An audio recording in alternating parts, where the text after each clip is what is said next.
I tell all of my team, don't run away from conflict, run into it. I say, no one's doing any of this alone. Let's listen. Let's seek to understand. I always like to say, you don't need to give an answer right away. You can say, let me get back to you. So for me, it's understanding that people might be irrational. People might have crazy things that they want to do or things that just don't make sense. That's okay. We're here to make sure people feel cared for. Hello there, everybody, and welcome to another episode of your Orthopreneurs podcast.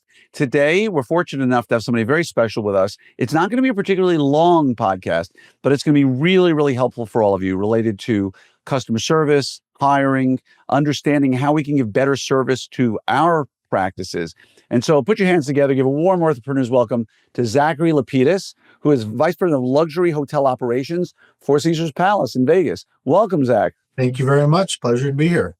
Yeah, it truly, the pleasure is all mine. And, again, I know you've got a hard stop, and I know how busy your schedule is. And so I just want to say thank you at the beginning for making time for us to be able to do this today, because I know you're a wealth of information on some topics that people here are going to want to hear about. And so thank you. Of course, very much looking forward to it. I'm just going to get out of the way and tell everybody, one of the main reasons we wanted him here is because, as many of you out there know, our summit, our final summit ever, is going to be in Vegas at Caesars this upcoming September. And so I just want to give you a little bit of an insider's view, if you will, on the man who's basically behind it all in many respects. But I also want to ask him some questions related to some of the stuff that we have in common, which we chatted about a little bit before we started recording. So let's just get this out of the way real quick, because I know you'll be a wealth of information on this topic. When people come to Caesars, which has been an iconic brand standing right in the middle of the Strip for, what was the first year? Do you know when Caesars started? Of course, August 5th, 1966. So we're almost at our 60th birthday.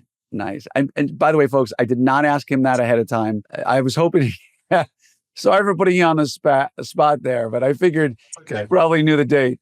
It's been an iconic brand for almost 6 decades. Can you just give everybody a little bit of an insight in terms of whether it's core values or mission, or how you see it? What are they in store for, aside from the summit experience when they come to Caesars in September? Achieving 60 years in business is quite a feat for anybody. And, an integrated resort like Caesars Palace, all of your attendees are in store for absolutely an iconic experience here in Las Vegas. It goes back down to how we were open and what we were built to do. Jay Sarno, who built the hotel in 1966, had one goal and one goal only: make sure that every single person that stepped foot in this door felt like royalty, felt like a Caesar, got to be the owner of the place. So you'll see it every corner, every turn, and we continuously bring that to life in ways that are relevant today, and of course, continuing to really shine as the cornerstone of the Las Vegas Strip. Yeah, and I've been there numerous times, which is why we chose to do it with Caesars, because it's such a great place to be on so many levels. The food, the rooms, the ambiance, the centralized location of it, the ability to go to the shops, the Forum shops, which are, folks, if you like to shop and you haven't been to the Forum shops, all I'm saying is Louis Vuitton, Gucci, that's all. I'll start there and let you guys go from there. But here's a question you can answer for folks who register, because once they register for Summit, they get a link for rooms. And I think there's 3 different kinds of rooms that they can get from us in terms of the towers and where they are. Can you go through real quickly? I think are there 5 separate locations in Caesars, if I'm not mistaken, or are there more? Yeah, great question. So we have quite a few different towers here. The property is about 100 acres. And we have almost 4,000 guest rooms and suites here in villas on property, which is incredible. But each tower uniquely different, each of them incredible. It depends. So, for example, we have our incredible Julius Tower located dead center in the middle of the hotel. So you right off the elevator, right on the casino floor, by one of the most iconic images of our main pit.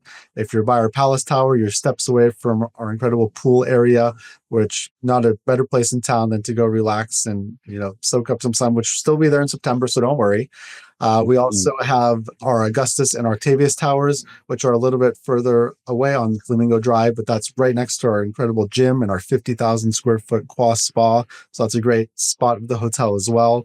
Then we have inside of all of that, we have our Nobu Hotel, which is located kind of right by our Celebrity Food Hall and close to the Forum shops. So anywhere you end up on Caesars Palace Complex, you're in store for an incredible experience where you don't have to walk too far to be enthralled in all of the best things Las Vegas has to offer. And I think the Octavius and the Augustus, while a little bit off the beaten path from the casino, are actually closer to the convention center, right? Yeah. So what's nice about the Octavius and the Augustus Towers are there's a back pathway which can take you around the hotel and get you in the right direction of the convention center. The Palace Tower is going to be our closest tower to the convention center. Directly down the elevators, you'll be right there in the convention space. Hey everybody, tickets for Summit 2025 are on sale now. Take a listen to what some of the attendees from Summit 2024 had to say. This is one of the most unique, most impactful meetings that you can go to as an orthodontist. It has everything compared to other meetings: entertainment, the content in the meeting, the speakers, the food. I learned a lot. It helps the practice, so it really kind of checks all the boxes. You hope to get something out of it that is going to pay dividends for years to come. Definitely return on your investment. We take back a lot to our office. You get information that you probably don't get easily at any other meeting. That's nice to be able to tell people so that they, at least they know what they're getting. And if you were going to say the difference between, say, Augustus and Octavius, what is the difference between those two towers? Because as an outsider, they're both amazing looking. I just don't know the difference between the two. Sure. So each of the towers is designed in a unique way. So the Octavius Tower has different design elements, which are going to maybe be more attractive to someone who wants to be the most removed in some of the quieter area of the hotel in the very back of the property. The Augustus Tower has some beautiful things in it, such as our spa suites, which have unique features like saunas inside of them and baths and rain showers and things like this. But every single room on property has all sorts of awesome amenities inside of it, which you can't go wrong. You really can't. No, I've stayed in all three. I think, did Palace recently undergo a renovation, if I'm not mistaken? Was it Palace? So the Palace Tower is going to be in the future doing a renovation. We have just renovated our Coliseum Tower, which is really amazing. Coliseum, and that was the it. one that's right next to incredible bakery, by the way, Dominique Ansel, cronuts and all sorts of things like this, where if you need caffeine in the morning, you can't go wrong there. It's delicious. One of my favorite spots. So now I'm hungry and I want to take a sauna. So That's thanks right. for that. I appreciate it. Mission complete. Yeah, we're done. All right, folks, bye. So I know we don't have a lot of time, but in the last 5-6 minutes we've got, can you tell everybody a little bit about how you handle this problem? Because as we were talking about before we came to record, a lot of the things that happen in the hospitality industry trickle down or are measured in the same way in other sectors. And one of them that you and I were talking about was the challenges that we all find in orthodontics of staffing issues, of finding a team, of developing a team. There just don't seem to be as many people applying for the jobs as there used to. Is that something you're facing in the hospitality industry? And if so, how are you working around that? Are you outsourcing more? Are you just doing more with less? And if so, how? I know it's a big question. No, and it's a great question because it's extremely relevant.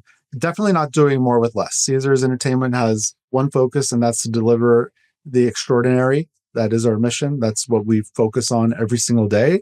And we know that we are a people-powered business, so we're always looking to hire and recruit and retain the best. But I think that you're 100% right. You know, the environment we're in today, there's so many options. The guests have so many options of where to stay.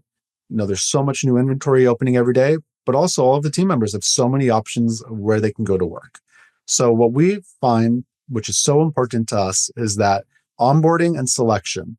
The selection process here is robust. We make sure that we put our name out there with the best areas that we can in Las Vegas specifically. There's lots of great referrals of people that work in the hotel, that have family, that have friends. There's lots of universities that feed into the hotel business. There's lots of vocational schools. So we're really blazing that trail of trying to get people that want to be in this line of work, especially post-COVID. It's hard work. You know, this incredible thing that happens here, which is the art of hospitality, has a lot of effort and a lot of science that goes in behind it. And it's a lot of work. So with that, a lot of people don't want to do that anymore. A lot of people just don't want to work that hard. But we have a huge sense of responsibility and accountability here where our people are the cornerstone of everything. Caesars Entertainment, for example, has significant amount of team members who have worked here for over 40, 50 years, which is absolutely amazing. And they are the biggest advocates of the hotel. They keep all of the new employees on track. They keep everybody honest. They keep everybody focused, because they know with that responsibility comes just great responsibility of being here to usher in this experience. You know, we want to keep the employees we have, make them happy, recognize them, and ultimately create this sense of belonging. And what does that mean? Well, we figure out how people like to feel appreciated, give them the tools, make sure that they know they're part of the family, and it's working for us. We have more demand, we have great business. The hotel's alive, doesn't matter what time of day, and you'll see this walking through the casino, walking through the restaurants, through the hallways. You're going to get a nice smile. Someone's going to help you, and they mean it. They mean it right there. And you said something that I've said many times in my podcast. You find out how they like to be appreciated, Yeah. right? It's not a one size fits all. And all too often, when it comes to Christmas time, people on my Orthopreneurs group will ask, what should I get my staff for Christmas? And my response back to them is, well, what do they like?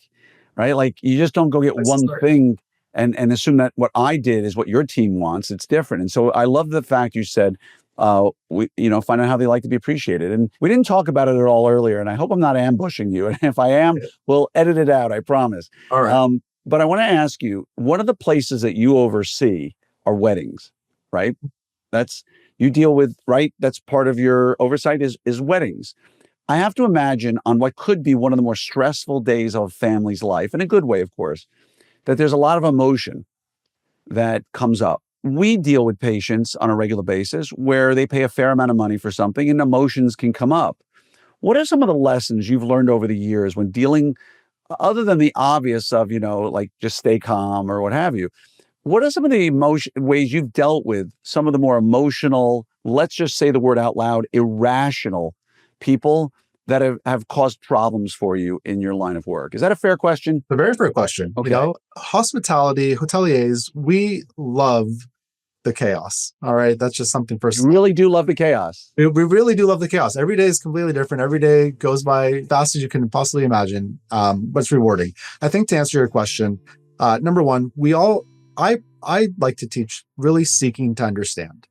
For me, it's more important for us to not be so functional in what we do, how to turn a cover, how to deal with an upset maid of honor or a bride or a mother of the bride, whatever it is. It's seeking to understand. And it's understanding the purpose that we all have. What is it that we are actually here for? What is our reason to be here? And if it's a wedding, well, that reason is to be part of an incredible moment for somebody. So that's our responsibility to be that and to know that there's situations that might cause anxiety or frustration or whatever it might be, but that we have an awesome power and responsibility to, in fact, make this magical moment happen, which gives all of us on the other side, all of the employees and team members that do this, it makes us feel really, really special and really connected. So I tell all of my team, don't run away from conflict, run into it. I say, no one's doing any of this alone. Let's listen. Let's seek to understand.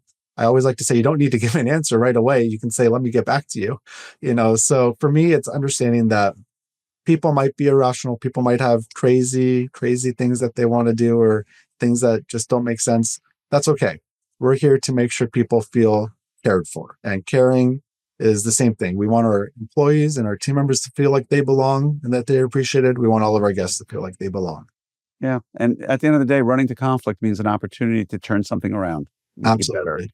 And in Smile Doctors, which is a group that I belong to in partnership with many other doctors, there's a famous saying they use, wine to shine, right? Mm-hmm. Take somebody who's having a hard day and make it great. And that really is an underlying core value of that company. And you just stated it again. And I will add in the last 30 seconds, I'll finish it with this.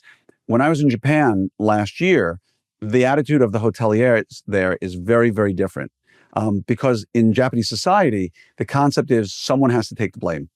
Mm-hmm. It's a lot less about what you want or need and a lot more about, I'm so sorry.